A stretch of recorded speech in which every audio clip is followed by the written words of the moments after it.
After finally reaching the Great Central Road and getting a feel for its conditions, we pressed on east, aiming for Alice Springs.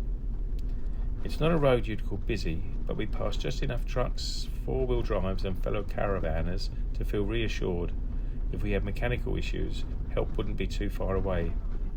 And we certainly weren't at risk of vanishing into the outback. We wouldn't get to see anything, No, would you? that's right, and he knows that. Slowing down much, Yeah, slowing is he? down a bit, yeah.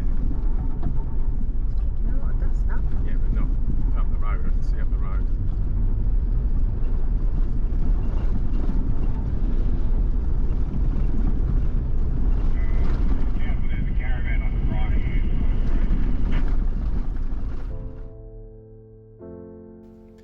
Our next overnight stop was a place known as Desert Surf Central.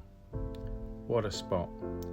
Tucked far enough off the road that even a late night truck wouldn't disturb us, it felt wonderfully isolated. There were only 2 other campers, but the area was so vast that you'd have to go and look for them. It was comforting to know they were there, yet the sense of solitude remained intact.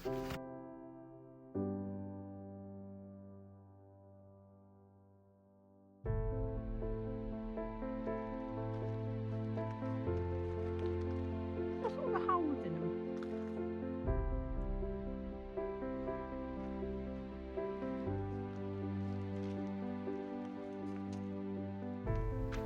The cliffs around the campsite offered caves and holes to explore.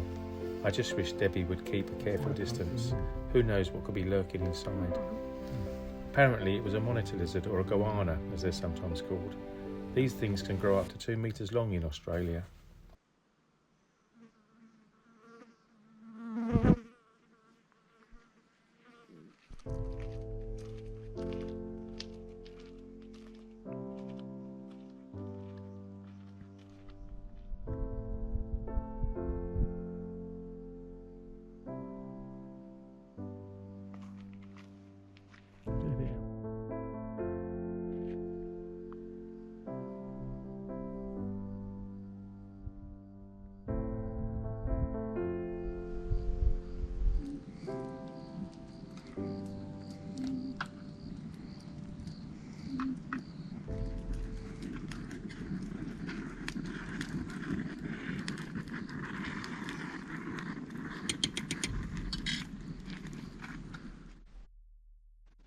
The next morning we set off eager to reach Yarla Kutjarra. Not long after leaving we spotted more camels roaming the plains.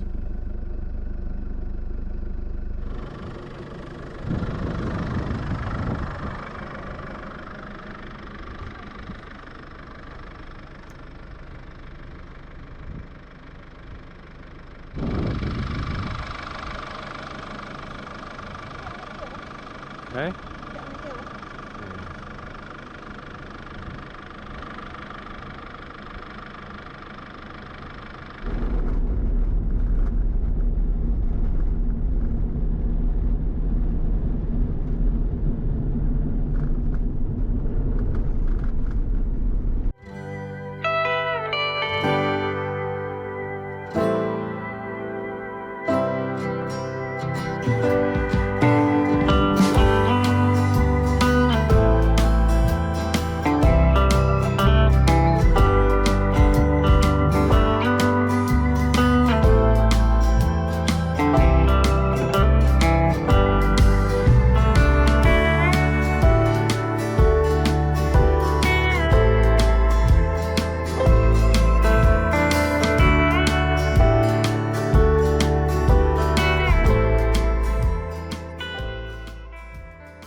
Yarla Kutjarra is a culturally significant rest stop on the Great Central Road.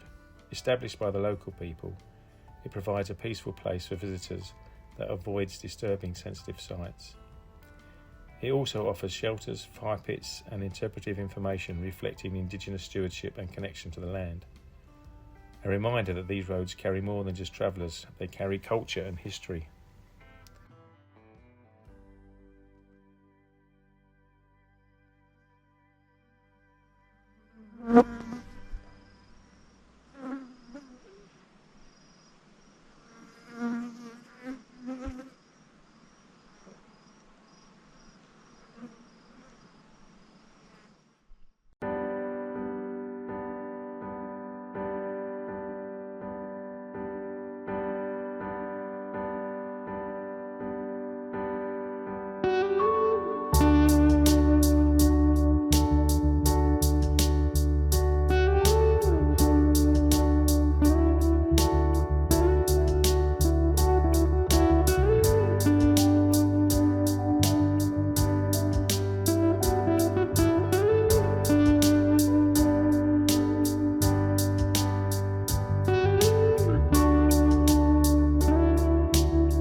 circle and the spiral, as I understand it, are symbolic metaphors for a never-ending journey of discovery or rediscovery.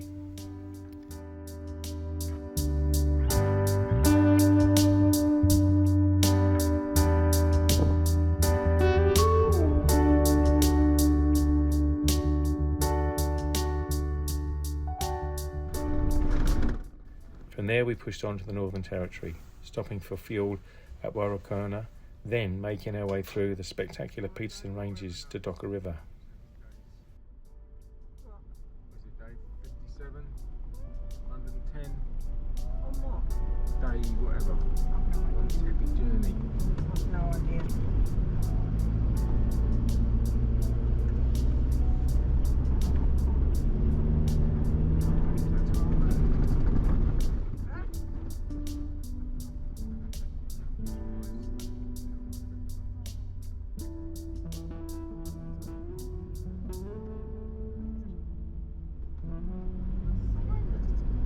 Posh sign, isn't it? Yarla Kutjarra.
At camp, the wildlife made its presence known. Did you see that? A local dingo dashed past, just in our peripheral sight. It was harmless, more interested in our waste bin than us, just part of the Outback adventure, making the experience all the more authentic. Then a feral cat, notorious for being vicious, tried to sneak into the caravan. When we politely declined, it settled on one of our camp chairs for the night instead.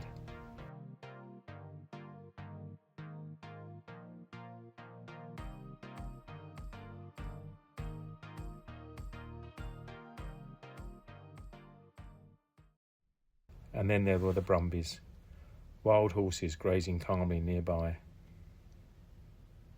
Last night at tea time, we were also visited by 3 local women.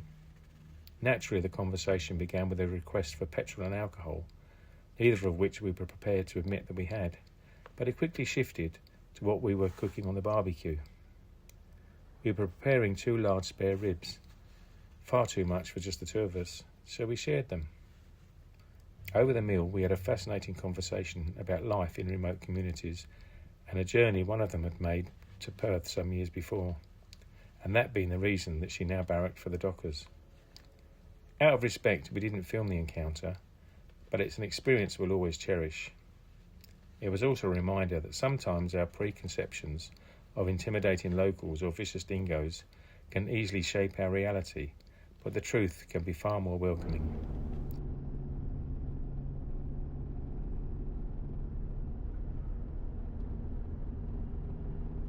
From there, our journey continued onward towards Yarla and Uluru, the Red Centre calling us further into the heart of Australia.